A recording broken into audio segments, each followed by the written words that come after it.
CMR shopping mall ఆడి శ్రావణం అతిపెద్ద KG sale up to 61% offer 1+1 combo offer. So ఇప్పుడే shopping చేయండి.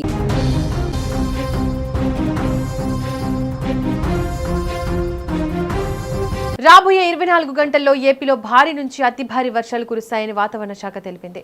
వాయువ్య బంగాళాఖాతం దానిని ఆనుకుని ఉన్న పశ్చిమ బెంగాల్, ఉత్తర ఒడిశా తీర ప్రాంతాల్లో ఏర్పడిన అల్పపీడనం మరింత బలపడి స్పష్టమైన అల్పపీడనంగా కొనసాగుతోంది.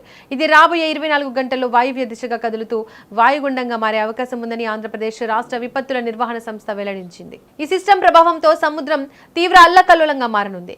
వాయువ్య పశ్చిమ మధ్య బంగాళాఖాతంతో పాటు ఉత్తరాంధ్ర తీర ప్రాంతాల్లో మంగళవారం వరకు గంటకు 40 నుంచి 50 కిలోమీటర్లు, గరిష్టంగా 60 కిలోమీటర్ల వేగంతో భీకర ఈదురుగాలులు వీచే ప్రమాదం ఉంది. సముద్రంలో అలలు భారీగా ఎగిసిపడే అవకాశం ఉన్నందున మత్స్యకారులు ఎవరు కూడా సముద్రంలోకి వేటకు వెళ్లరాదని విపత్తు నిర్వహణ సంస్థ ఖరాఖండిగా స్పష్టం చేసింది. ఇప్పటికే వేటకు వెళ్లిన వారు తక్షణమే సమీప తీరాలకు చేరుకోవాలని అధికారులు అత్యవసర ఆదేశాలు జారీ చేశారు. తీర ప్రాంత ప్రజలు కూడా బలమైన గాలుల పట్ల అప్రమత్తంగా ఉండాలని వాతావరణ శాఖ అధికారులు సూచించారు.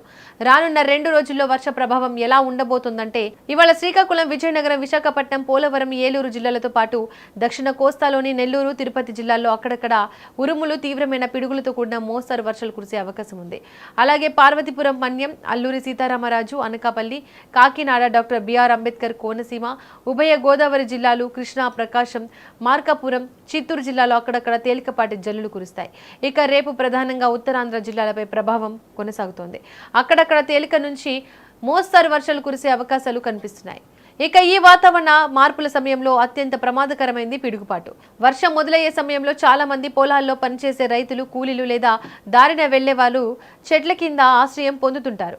అధికారులు ఇచ్చే అతిపెద్ద హెచ్చరిక ఇదే. వర్షం లేదా ఉరుములు వచ్చేటప్పుడు ఎట్టి పరిస్థితుల్లోనూ ఒంటరిగా ఉన్న చెట్ల కింద గానీ, విద్యుత్ స్తంభాలు లేదా ట్రాన్స్ఫార్మర్ల సమీపంలో గానీ ఉండకూడదని లోతట్టు ప్రాంతాల ప్రజలు నీరు నిలిచే ప్రమాదం ఉన్నందున అప్రమత్తంగా ఉండాలని సూచిస్తున్నారు. అయితే ఇదే తరుణంలో రైతులు కోతకొచ్చిన పంటలు లేదా ఆరుబయట ఉన్న దిగుబడులను సురక్షిత ప్రాంతాలకు తరలించుకోవాలని వ్యవసాయ అధికారులు సూచిస్తున్నారు. మొత్తంగా చూస్తే ఈ అల్పపీడనం మరింత బలపడి ఉత్తర దిశగా పయనించే క్రమంలో ఉత్తరాంధ్ర, కోస్తా తీర ప్రాంతాల్లో రాబోయే 48 గంటలు అత్యంత కీలకంగా మారనున్నాయి.